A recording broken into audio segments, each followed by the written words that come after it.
Good day and God bless. Welcome to our Father's table, where every morsel makes a difference in how we function, grow, expand, and develop in the efforts to live a balanced and fulfilled life. I am Aaron Pope, and welcome to our Father's table. Ash Wednesday, an uneven exchange. An uneven exchange. My brothers and my sisters, we are oftentimes unaware of the lens and or the understanding that it takes to make an exchange. I've come to find that there are several reasons why we have an exchange and or things that lead to an uneven exchange. And one of those things is that sometimes we don't understand that there is an irreplaceable value. That sometimes there is no price tag on sentiment. Sometimes there is no price tag on what is passed down. Sometimes there are things that we inherit that just are priceless, not because a tag cannot be put on it, but because oftentimes there is a placement where there is irreplaceable value. Not only do we have an uneven exchange when it comes to irreplaceable value, but we have an uneven exchange because sometimes we diminish the value of a thing by way of bargaining. That we have gone through a place where we have reduced compensation, we have reduced rights, we have reduced protection over a thing, all to come to a conclusion to place a price tag on the thing that we claim, that we value, and it creates a place where there is an uneven exchange. We have irreplaceable value, we have diminished bargaining, but we also have compromise when it comes to value.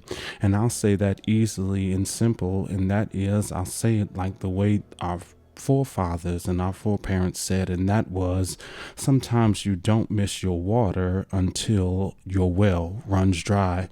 That you've compromised on a value, you've compromised on an exchange, not knowing the value or the need of the exchange. And it wasn't until you needed it again that you understood what you lost had value in the first place. I've shared all of this with you because one of the things that God is trying to push us to is to find grace in an uneven exchange with Him. Not with the world, but with Him. And the only way you can find grace in an uneven exchange with God is that you must know that there is a cost to discipleship. That God is constantly calling us and pushing us to a place where we can not just be better, but better for Him. And sometimes that will come at a cost of relationship. Sometimes that will come at a cost of understanding. Sometimes it will come at a cost of an opportunity, because discipleship comes with a cost. One of the things that we get so filled up about is that there is a crown that comes with discipleship, but we oftentimes forget that there are different levels to a crown. That every crown is not beautiful, but some crowns are heavy and some crowns hurt.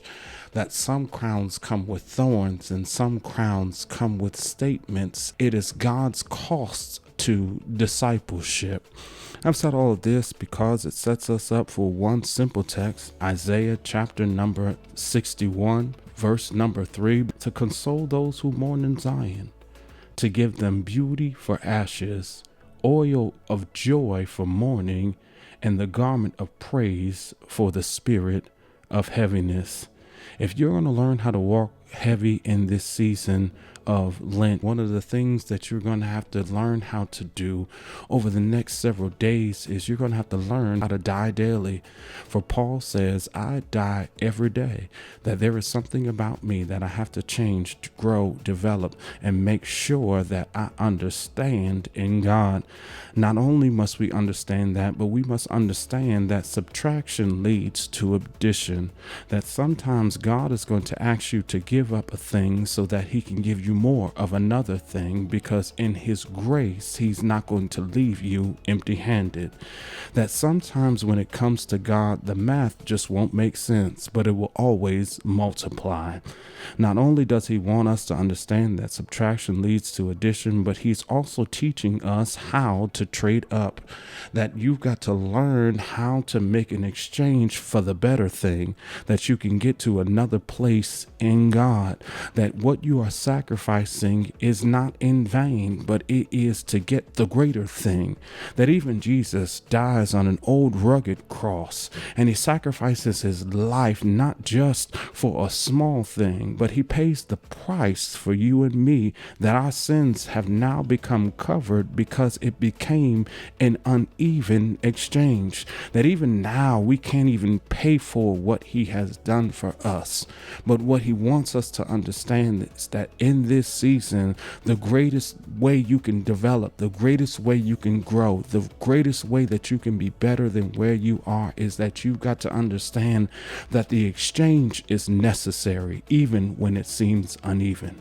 That God is calling us to make an uneven exchange, because he'll never leave you empty-handed.